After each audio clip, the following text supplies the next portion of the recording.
Bonjour, bienvenue dans cette vidéo bonus que Delphine m'a demandé de faire, simplement parce que je pense qu'on a eu quelques questions sur le site ici et ailleurs, c'est peut-être vous qui les avez posées, donc je fais une petite vidéo en réponse. La question de base, c'est peut-être comment vendre dans une thématique qui est bouchée. Alors je vais contextualiser ça.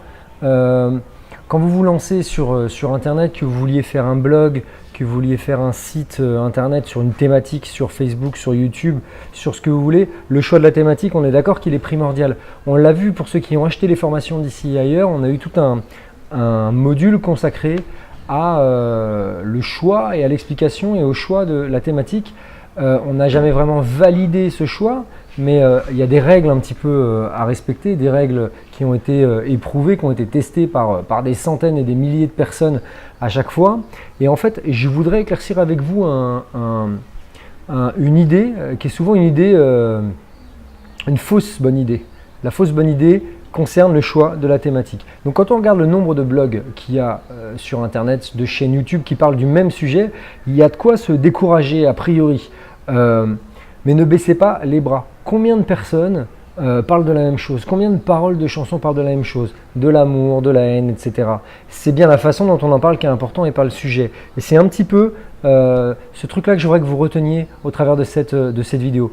Il faut voir déjà comme un challenge et comprendre qu'il est vraiment possible de faire sa place à l'intérieur de tout ce monde-là et de toutes ces personnes-là. Il n'y a pas de secret en fait. Ce qu'il va falloir faire, que ce soit un blog, que ce soit une chaîne YouTube, que ce soit Facebook, que ce soit un projet de toute façon, il va falloir vous faire connaître et faire des articles ou des vidéos ou des podcasts en nombre, c'est-à-dire de la quantité, mais surtout pas au détriment de la qualité. Donc il va falloir allier la quantité et la qualité au travers de votre contenu gratuit, disponible, pour pouvoir vous faire connaître. Évidemment, il y a des thématiques qui sont plus susceptibles d'intéresser les gens. Mais attention, la quantité n'est pas forcément synonyme de qualité. C'est-à-dire que à vouloir augmenter ses followers à tout prix, des fois on en oublie que le plus important, c'est d'avoir des gens qui vous suivent. On appelle ça des abonnés qualifiés, c'est-à-dire ceux qui sont susceptibles de vous lire, déjà d'être bienveillants, de ne pas vous taper une communauté de haters qui à chaque fois vont disliker tout ce que vous dites. Donc il y a des sujets... alors, il y a des sujets qui sont moins polémiques que d'autres, c'est une chose. Et puis, on a tous notre propre capacité à être résistant à ce genre de choses. Quand vous y allez trop franchement, vous allez susciter un petit peu de l'émotion autour du contenu que vous faites. Et quand vos propos sont trop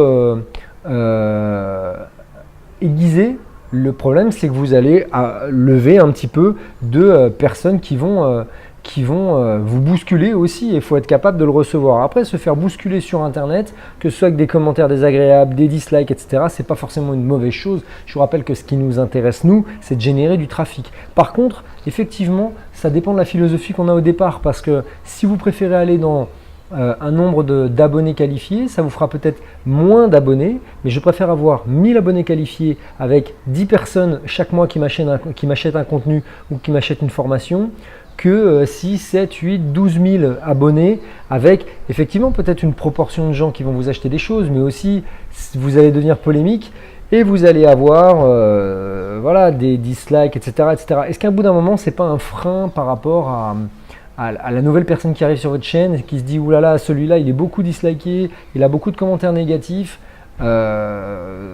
Donc si je devais acheter un produit moi pour n'importe quel sujet et me former, c'est vrai que j'aurais peut-être tendance à regarder ça aussi. Il faut comprendre aussi dans les thématiques bouchées, c'est qu'il y a un grand roulement sur Internet. Ça veut dire que ceux qui ont commencé en 2013, 2014 à faire de la vente de formation, par exemple comme ce que je suis en train de vous faire, de la vente de formation sur développer son business sur Internet. En 2012, 2013, en 2011, il n'y avait personne. Il y avait 3 personnes quoi.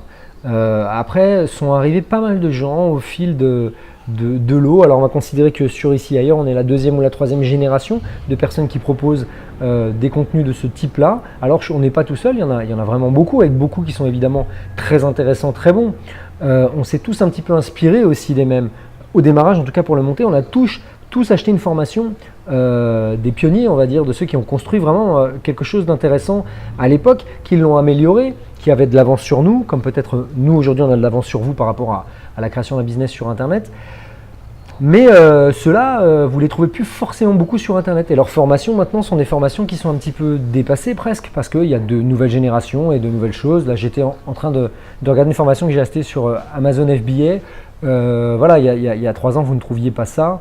Où je regardais quelque chose sur la crypto-monnaie. Alors il y avait, mais c'est des thématiques qui sont nouvelles un petit peu. Enfin, la thématique n'est pas nouvelle, mais la niche et l'angle d'attaque est nouveau. Et tous ces anciens, il y a un roulement en fait, c'est ça que je veux vous dire. Il y a un roulement, il y a des gens qui ont amené vraiment leur pierre à l'édifice, qui ont développé un business sur Internet, qui ont généré beaucoup d'argent, hein, des fois avec des revenus mensuels de 2, 3, 4, 5, 10, 12, 20, 40 000 euros par mois. Et au bout d'un moment, ils ont réinvesti leur argent. Et pour faire simple, ils sont devenus rentiers et ils ont préféré investir dans des business en dur, dans des aides au développement de start-up, dans des choses qui peuvent rapporter un peu plus. Du coup, c'est même, c'est même ahurissant de dire ça, mais tu leur ramener plus que 10 000 euros par mois et s'embêter à faire des vidéos sur Internet. Donc au bout d'un moment, il y a un roulement et peu importe les thématiques. Il y avait des sujets très bouchés il y a quelques années.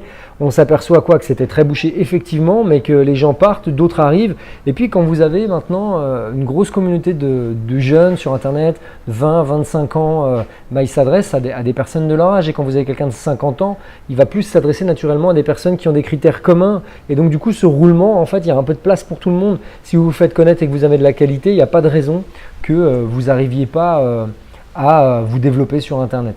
Il faut savoir aussi que 80% des gens qui lancent des business en ligne sur Internet, qui se mettent à la vente de produits physiques, à la vente de produits numériques, qui font du web marketing, qui font du conseil, etc., 80% sont des débutants dans leur thématique. Donc, ils vont y arriver à terme, ils vont y arriver ou ils vont échouer parce qu'ils vont abandonner. Mais il faut comprendre que c'est pas magique en fait. Les 20% qui aujourd'hui sont un petit peu plus… voilà, moi aujourd'hui avec Delphine, on n'est plus débutant de ce qu'on fait. On a plusieurs chaînes, plusieurs blogs, plusieurs sites, plusieurs business en ligne, etc. etc. On n'a pas non plus trouvé le moyen de se faire 90 000 euros par mois. Donc, du coup, c'est aussi quelque chose de permanent. On génère de l'argent, mais je veux dire, c'est pas magique, quoi. C'est pas magique. Ça demande une vraie réflexion, une intelligence. Ça demande à capter l'air du temps par rapport à des thématiques qui sont d'actuelles ou alors à des angles sur lesquels vous allez travailler des thématiques. Et c'est vrai qu'il y a des choses à apprendre. C'est pas magique. Il faut persévérer. Il faut se former. Ça, c'est ultra important. Des gens qui me disent oui, je vais trouver tout le contenu. Une fois, j'ai eu un commentaire sur une formation, enfin je n'en ai pas eu qu'un si vous voulez, mais j'en ai eu un qui me disait oui, c'est bien joli ta formation, etc. Mais on trouve tout gratuitement sur Internet pour pouvoir le faire. Je ne vois pas pourquoi on achèterait ton produit 97 euros ou je ne sais plus combien. Mais effectivement, vous trouvez tout sur Internet. Vous trouvez tout de gratuit peut-être. Mais je ne suis pas sûr encore qu'il y ait tout ce qu'il faut, par exemple, pour créer un blog WordPress et le lier avec OptimizePress. Le lier avec un plugin, je ne suis pas sûr qu'il y ait tout. En tout cas, ça me paraît un peu compliqué comme ça. Dans le cadre d'une formation, au moins, vous avez tout dans l'ordre. Et c'est ça, vous avez tout dans l'ordre. Vous avez un programme de formation qui a été fait pour. Vous n'avez pas à chercher des informations pendant 3 mois pour trouver des réponses. Vous avez tout là. Et seulement pour 97 euros, par exemple, ou 147 ou 297, vous avez tout d'un coup et ça vous permet de vous lancer. Alors que si vous aviez cherché tout gratuitement pendant 3-4 mois, vous avez un manque à gagner de 3-4 mois de revenus qui dépasse 97 euros, quoi. Donc c'est ça. Il faut persévérer. C'est vrai qu'il y a des gros poids lourds sur des thématiques. Ça, c'est clair. Ils cherchent à conquérir le web en plus, une fois qu'ils sont là, qu'ils se sont fait connaître. Ils vont développer un empire. Mais je vous rappelle que ces gens vieillissent, qu'ils ne parlent plus au même public et que de toute façon, ça tourne et sur Internet, ça va vite. Donc vous pouvez aussi rapidement vous faire un petit peu d'argent. Mais par contre, il va falloir muter un peu votre business au fil du temps, c'est-à-dire l'adapter pour que ça marche. Aujourd'hui, il semblerait qu'il y a des jeunes qui maîtrisent mieux le montage vidéo, qui ont une autre approche, qui rendent des vidéos plus intéressantes ou pas. De temps en temps, il y a de la merde aussi, hein. Mais en tout cas, il y en a qui les rendent plus belles et il semblerait que ce soit quelque chose dont en 2013, on se foutait complètement. Vous regardez ceux qui sont les premiers à avoir fait du web marketing sur Internet et qui vous expliquaient comment créer votre site, comment faire de la vente de formation, etc., etc. Leurs vidéos, ils avaient une perche à selfie et puis ils se baladaient comme ça. Je ne suis même pas sûr qu'ils avaient un micro-cravate pour certains. Et puis ils y allaient comme ça en hurlant dans le truc et puis puis c'était pas beau derrière et ça bougeait. Mais ce qui nous intéressait à l'époque, en tout cas ce qui moi m'intéressait, c'était le contenu. Aujourd'hui, je vois bien que si je prends une perche à selfie et que je fais ma vidéo comme ça, je fais moins de vues, je fais moins gage de sérieux que si je fais une vidéo, alors là je suis peut-être pas dans les conditions idéales, mais que si je suis dans une vidéo à mon bureau avec un bon éclairage, avec un bon son, avec des effets et des inserts à l'intérieur et des images, etc. etc. Alors, une chose très importante, vous aurez peut-être dans votre entourage des gens qui vont vous déconseiller, qui vont vous dire fais pas ça, tu vas perdre ton temps, tu vas pas gagner d'argent, etc. Mais comment voulez-vous qu'ils encouragent dans la mesure où ils n'ont jamais créé eux-mêmes de propre business et où ils n'ont aucune idée de ce qui se passe sur Internet? Et même peut-être que pour eux, dans leur tête, Internet, ça rime encore avec voleur. Vous savez, les espèces de pages qui s'ouvrent quand vous regardez un site en streaming et qui vous dit « Ah, si aujourd'hui vous n'avez pas encore franchi le pas pour gagner de l'argent sur Internet, moi je me fais 1000 € par jour, etc. » Alors c'est possible des gens qui se fassent 1000 € par jour, moi j'en connais sur Internet. Mais simplement, ce n'est pas ce genre de site, c'est pas de ce genre de concept-là, ils ne voient que ça. Et ils ne voient pas toutes les formations qui sont achetées, les gens qui réussissent, les témoignages de gens. Voilà, moi j'ai des témoignages de personnes que j'ai aidé à mettre en place des business en ligne qui aujourd'hui tournent. Et du coup, quand vous avez des preuves sociales et des gens qui témoignent comme ça, c'est bien preuve que ça marche. Et d'ailleurs, moi je suis bien une preuve que ça fonctionne. Sinon, je ne m'embêterai pas à faire encore des vidéos si on ne gagnait jamais rien. Alors pour en revenir à ce qui nous intéresse, moi aujourd'hui, et Delphine aussi, s'occupe de plusieurs sites internet, de plusieurs chaînes YouTube, de plusieurs pages Facebook, de plusieurs sites en tout genre, de plusieurs thématiques avec plusieurs produits à vendre, etc. etc., etc. Et pour autant, ni l'un ni l'autre, on a eu l'idée du siècle. Et heureusement, parce que c'est complètement ce qu'il faut éviter, l'idée du siècle. L'idée du siècle, c'est l'excuse que la personne vous donnera avant de vous lancer, qui vous dira « Oui, je voudrais bien me lancer, mais je n'ai pas l'idée ». Alors, il faut une idée évidemment, mais l'idée du siècle, si vous y attendez après que les étoiles soient alignées, ça ne fonctionne pas, ça ne fonctionnera jamais. Si quand bien même vous aviez l'idée du siècle, à qui vous allez la vendre? À qui sur Internet vous allez vendre quelque chose d'un peu original? Votre idée ne sera pas mûre et elle ne sera mûre qu'avec le temps. Et si vous ne mettez pas une machine en route avec ce truc-là, eh ben, ça se trouve, ça va faire un flop parce que votre produit va sortir trop tôt. Il mûrira après ou votre idée mûrira et ça sera peut-être repris par la suite. Mais ce n'est peut-être pas le plus simple. D'ailleurs, ce n'est pas le plus simple. Mieux vaut aller dans une thématique dans laquelle il y a déjà du monde. Alors choisir un thème innovant, vous êtes le seul pour une thématique, ou alors prendre une thématique qui vous semble bouchée, c'est la question de base. Et je vous propose de répondre à ça tout de suite. Mon expérience, alors qui est partagée avec un grand nombre de personnes sur le web, c'est qu'il faut choisir une thématique bouchée. Et pourquoi? Parce que lorsque l'idée est trop innovante, je vous le disais, vous aurez du mal à y faire venir du monde, vous aurez du mal à faire de la com dessus. Et c'est beaucoup plus rapide d'aller là où il y a déjà du potentiel client, là où il y a déjà de la concurrence, une concurrence saine. C'est ça qui fait aussi que vous voyez directement si le sujet fonctionne. Parce que à penser que vous avez un sujet innovant, c'est super, mais est-ce que ça va intéresser du monde? Même si l'idée est brillante, est-ce que ça va intéresser du monde là? Pas forcément. Allez voir ce qui fonctionne, tapez dans ce qui fonctionne, c'est un conseil que je vous donne. Lorsque c'est trop innovant, vous n'y arriverez pas. C'est étrange, vous me direz, je peux comprendre que ça peut paraître étrange, parce qu'on a toujours l'impression que ça va être le contraire, mais ce n'est pas du tout étrange. Ça sera beaucoup plus rapide. Et si vous faites des partenariats, ça va l'être encore plus rapide. Et puis, vous prenez vraiment moins de risques que de mettre toutes ces billes ou de développer un projet en termes de temps. C'est chronophage de mettre en place un site internet, etc. Et au bout d'un moment, vous allez voir, si vous en mettez un en place, vous allez avoir une idée, une autre idée. Tiens, ça ferait un bon site, ça ferait un bon blog, ça ferait une bonne formation. Et le problème, c'est que vous n'aurez pas le temps de tout faire. Et au bout d'un moment, tout vous semblera évident. Et qu'est-ce qui nous semble complètement évident? C'est que des choses que l'on voit à droite, à gauche, que l'on pêche aux États-Unis sur des sites américains, ou pour ceux qui parlent d'autres langues, c'est le bonheur, en espagnol, en chinois. C'est ça que vous pouvez adapter, revendre, prendre plusieurs choses, capter, faites votre soupe avec les ingrédients que vous allez pêcher à droite à gauche et n'essayez pas d'inventer une cuisine et un style de cuisine pour l'instant. C'est peut-être pas le bon moment pour nous, c'est peut-être pas le bon moment pour vous.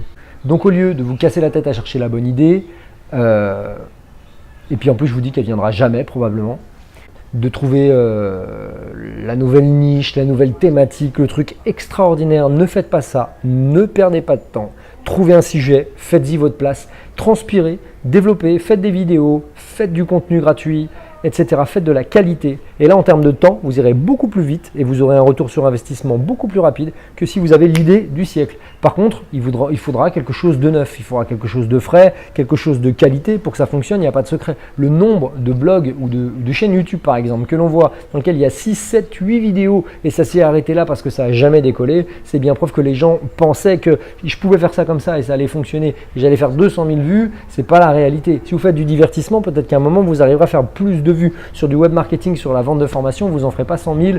Même les gros ne font pas 70 000, 80 000 vues à chaque fois qu'ils mettent une vidéo. Des fois, des gros web marketeurs ne font pas plus de 2500 vues dans la semaine.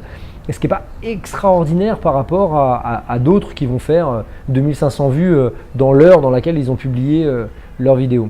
Regardez ici et ailleurs par exemple, c'est un bon choix. C'est une thématique vraiment particulière parce que Delphine et moi après, à part ça, on a chacun des thématiques qui sont plutôt ciblées, mais qui ne posent pas de problème de nouveauté, etc. Ce sont des thématiques qui sont déjà connues, reconnues, on sait que ça fonctionne. On est à essayer chacun de faire nos places dans nos thématiques respectives. Ici et ailleurs, on est les premiers. On est les premiers sur l'expatriation en Polynésie française. À la base, c'était ça. L'expatriation en Polynésie française, c'est un super sujet. Il n'y avait personne du tout qui faisait quelque chose. Il y avait un blog qui était un petit peu renseigné. La personne est partie en France, donc c'est plus du tout à jour. Nous, on a mis en place ça. Et en fait, ce qu'on s'est rendu compte, c'est qu'on a vendu un certain nombre de formations là-dessus. Simplement, la thématique de la Polynésie française, c'est cool. Les gens adorent regarder les vidéos, adorent peut-être se projeter pour pouvoir venir en vacances, mais il faut avouer que dans un endroit dans lequel il y a 270 000 habitants, il n'y a pas non plus une projection et un potentiel client énorme. En parallèle de nous, il y a une youtubeuse sur internet qui a commencé en même temps que nous sur une chaîne sur l'expatriation au Canada. Et comme l'expatriation au Canada fait plus rêver que l'expatriation en Polynésie française, je parle du nombre, il y a plus de personnes qui souhaiteraient aller au Canada parce qu'ils n'ont pas réfléchi non plus peut-être à aller en Polynésie française, elle vend pas tellement de formations. C'est un peu dommage d'avoir un potentiel client et de ne pas s'en servir. Mais elle arrive à faire 15 000 abonnés. Nous, on a galéré pour arriver à, je sais pas, 1000 abonnés sur ici et ailleurs. Par contre, c'est ce que je vous disais tout à l'heure, on a 1000 abonnés. Quand on sort une formation, il y a des gens qui achètent. Quand on fait une offre promotionnelle, il y a des gens qui achètent. Quand on ne fait pas de vidéo, il y a des gens bienveillants qui nous demandent où ça en est, etc., qui s'inquiètent un petit peu et qui se disent mince, est-ce qu'ils vont pas partir dans d'autres choses? Donc voilà, on a des viewers qui sont bienveillants et puis voilà, ils sont de qualité et ils sont qualifiés dans la mesure où on nous achète des choses. Comment on fait pour le voir? Il faut calculer le pourcentage. Si vous faites entre 5 et 10% de vos nombres d'abonnés qui vous achètent une formation sur l'année, si vous avez 100 personnes qui regardent une formation et 5 ou 10 qui l'achètent, ça veut dire que c'est plutôt déjà un bon ratio. Donc c'est sûr qu'il faut avoir le minimum vital, mais vous n'êtes pas forcé d'atteindre 150 000 abonnés pour pouvoir faire quelque chose. Et ça rejoindrait l'idée de tout à l'heure, c'est qu'après sur 150 000 abonnés qui ne sont pas qualifiés, vous avez à boire et à manger, des gens qui vont vous critiquer, des gens qui vont vous dire à chaque fois que vous parlez « Ah, il y a trop de E, ah, le cadrage, ah, la lumière ». Alors c'est vrai, il faut en tenir compte, mais je veux dire après le fond du sujet, c'est ça qui est intéressant par rapport à une thématique sur ici et ailleurs. Alors après, c'est vrai qu'il y a d'autres personnes encore sur des sujets liés à l'expatriation qui font, en 6 mois, qui font 2 fois plus d'abonnés. Et puis, voilà, si c'était à refaire, très sincèrement, ça a été passionnant de faire quelque chose sur la Polynésie française parce qu'on y habite aussi, parce que ça nous fait rencontrer du monde. Delphine, elle va. Moi, quand je pars des fois sur d'autres îles, je ramène des images, etc., etc. Donc c'est très intéressant. Mais si on avait pensé que pognon et que marketing, moi quand j'ai créé cette chaîne ici et ailleurs à la base, il n'y avait pas encore Delphine. Delphine m'a rejoint après. Quand je l'ai créé, il aurait mieux valu que je crée un truc sur l'expatriation aux États-Unis ou alors la Suisse ou alors Singapour que la Polynésie française, quoi, en termes de sous et de retour sur investissement. Donc, il faut faire simple. Il faut trouver, pour faire simple, pour trouver le bon choix, il faut trouver un problème qu'ont les personnes, vos lecteurs, les personnes qui vous suivent sur Internet. Trouvez un problème. Ils ont un problème. Parce que par rapport à ça, il va falloir que vous leur trouviez une solution. C'est comme ça qu'on fait de la vente de formation sur Internet et c'est comme ça qu'on trouve une bonne thématique et qu'on arrive à mettre des choses en place. En fonction de ça, vous allez proposer une solution qui est peut-être légèrement différente des autres, qui est peut-être plus intéressante. C'est aussi ça qui fait que c'est compliqué C'est pas dur de faire une chaîne YouTube, c'est pas dur d'avoir 1000 abonnés en faisant des sketchs, en mettant des chansons, ou pire, en reprenant des émissions de télé qui sont passées, en coupant par exemple les émissions de chant et de concours de chant dans tous les pays du monde, de faire une petite séquence. C'est du boulot, quoi. Ça va vous faire venir 1000, 2000, 4000 personnes si vous prenez les moments les plus émouvants ou les moments les plus rigolos. Mais simplement, vous n'avez rien à vendre. Donc vous allez avoir une proportion de personnes plus importantes. Vous allez essayer de le transformer avec le nombre de vues, de le transformer en argent sur YouTube, mais simplement vous toucherez moins, c'est clair, que si vous faites de la vente de formation. Donc trouvez un problème qu'ont vos lecteurs dans la thématique ou les personnes qui vous suivent dans la thématique dans laquelle vous êtes. Comment je fais pour venir au Canada, puisque j'ai un blog sur le Canada, hop, mettez en place une formation pour venir au Canada, vendez-la bien, faites une solution un petit peu différente, vous parlez vous de toute façon par votre physique, si vous êtes un homme, une femme, votre âge, etc., vous allez parler à de toute façon un certain nombre de personnes qui vont se reconnaître à l'intérieur de ce que vous dites. Donc il faut trouver le pourquoi. Trouver le pourquoi les gens lisent ce blog, pourquoi les gens viennent vous voir sur votre thématique, sur votre chaîne, pourquoi ils trouvent ça intéressant, pourquoi ils trouvent ça pas intéressant. Parce que c'est riche en exemples, parce que c'est sérieux. Pourquoi c'est sérieux? Parce qu'il y a des témoignages, parce que je sais pas, parce qu'il y a du contenu vraiment précis, etc. Donc trouvez le pourquoi de votre chaîne et pourquoi les gens viennent. C'est pareil pour les conseils beauté. À force de pourquoi, on arrive à comprendre réellement pourquoi les gens viennent sur des thématiques beauté. Ceux qui lisent des problématiques sur la séduction, etc. Le vrai problème à régler, c'est pas comment, et le pourquoi, le vrai, c'est pas pourquoi est-ce que j'ai pas l'art de parler, d'aller séduire un homme, une femme, etc. Le vrai problème, c'est un problème de confiance en soi, peut-être. C'est peut-être celui-là qu'il faudrait regarder. Avant de parler de séduction et d'armes de séduction, ce qu'il faudrait, c'est peut-être régler son problème de rapport à soi, de son image de soi, de son amour de soi, de sa confiance en soi, enfin bref, de son estime de soi. C'est peut-être ça qu'il y a à regarder. Et trouver le pourquoi. Allez à la source, allez voir le vrai problème dans le fond. Il y a une règle des pourquoi, vous la connaissez peut-être. Vous vous demandez 3 fois pourquoi. Pourquoi est-ce que les gens viennent sur ma chaîne? Trouvez une réponse. Redemandez pourquoi à l'issue de cette réponse. Redemandez encore pourquoi à l'issue de cette réponse, et il y a de fortes chances que vous soyez un petit peu plus proche du réel problème que vous pouvez avoir à régler sur votre chaîne. Comment trouver ce que les gens cherchent? Comment trouver la bonne thématique? Comment, si vous partez de rien du tout, posez la question, posez la question par mail, regardez les contenus qui se font, regardez les commentaires qui ont été laissés sur les forums. Les forums, c'est vraiment intéressant parce que si vous vous intéressez à un sujet comme par exemple le chien, allez sur un forum dans lequel on parle de chiens, essayez de voir les problématiques qui sont les moins répondues, les moins résolues, et à partir de là, voyez si vous pouvez apporter des réponses et développer peut-être votre site avec cet angle-là. Lorsque vous en êtes là, vous avez trouvé une grille de lecture qui est beaucoup plus fine, et donc vous allez pouvoir travailler pour des solutions par rapport aux problèmes de vos lecteurs. Et c'est en ça que votre formation va être utile. Il faut que votre formation elle réponde à un besoin profond. Donc, comment on fait pour trouver des solutions? Je vous disais qu'il y a 80% de débutants sur Internet. Peut-être que vous allez en faire partie. C'est pas grave. Si vous vous mettez à lire 3 bouquins sur une thématique, on parlait de chien à l'instant, vous prenez le bichon maltais, vous lisez 3 bouquins sur le bichon, vous regardez le blog de quelqu'un, vous vous intéressez simplement à cette race-là, vous voyez comment est-ce qu'on peut travailler avec un chien comme ça au niveau du dressage, au niveau voilà, et vous aurez vite fait de devenir un petit spécialiste de votre domaine. En tout cas, vous en connaîtrez pour le coup plus que 80% des gens qui ont autre chose à faire peut-être que parce qu'ils travaillent, parce qu'ils ont des enfants, etc. et qui sont dans leur routine quotidienne, d'avoir des solutions sur le bichon maltais. Et si vous arrivez avec votre réponse à la problématique que tout le monde se pose par rapport au bichon maltais et que vous vendez ça 47 €, il y a de fortes chances qu'on vous l'achète. Pourquoi? Parce que ça fait une garantie de résultat a priori et en plus un gain de temps et c'est pas cher. Donc moi quand ça me facilite la vie, j'achète. Quand ça me facilite la vie, voilà, je vais pas à la ville d'à côté à pied parce qu'une voiture ça coûte cher. Je m'achète une voiture pour y aller. Donc on investit dans la vie. On investit, ça dépend du prix et ça dépend du besoin. Il faut que ce soit un besoin profond. Voilà, après vous présentez votre solution, c'est à vous de jouer, du qualitatif, du quantitatif. Si vous écrivez réellement pour vous faire connaître avec de la qualité, plus de 2000 mots dans un article. Si vous faites des vidéos, faites des vidéos, regardez le format, essayez les formats. Là, on est sur une vidéo dans laquelle je vais dépasser les 30 minutes. Je le fais pratiquement jamais, sauf dans le cadre des formations.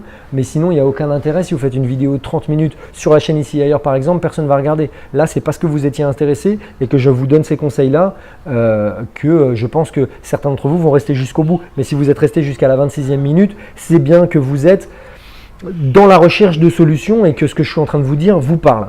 Voilà, il faut voir que vous trouviez votre signature, votre façon de faire. Un truc que les gros sites n'ont pas, un truc qui peut être à travailler, c'est le storytelling.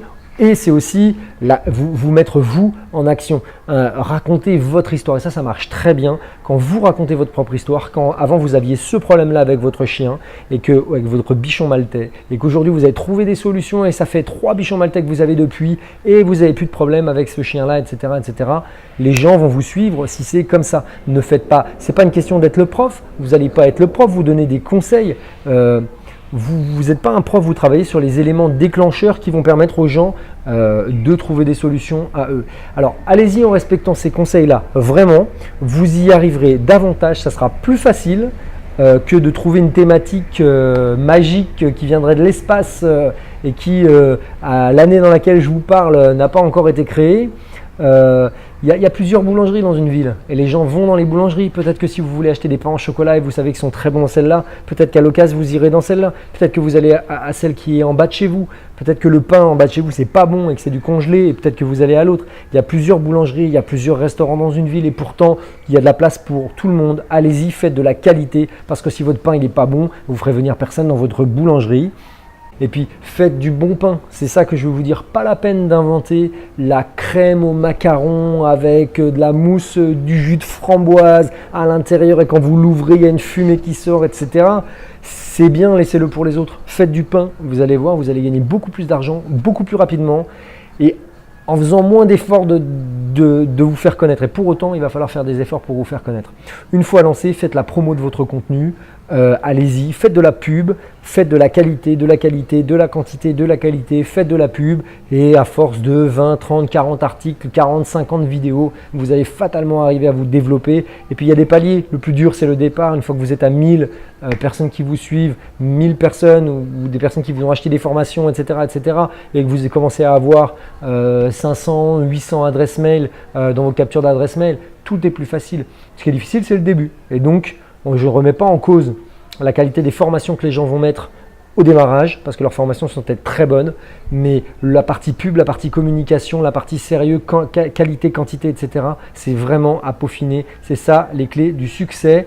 Si ça vous a plu, je vous mets peut-être en dessous de cette vidéo un lien sur la formation créer et vendre sa première formation sur internet ou créer sa première formation sur internet. Ce sont les deux différentes. Il y en a un autre sur le tunnel de vente.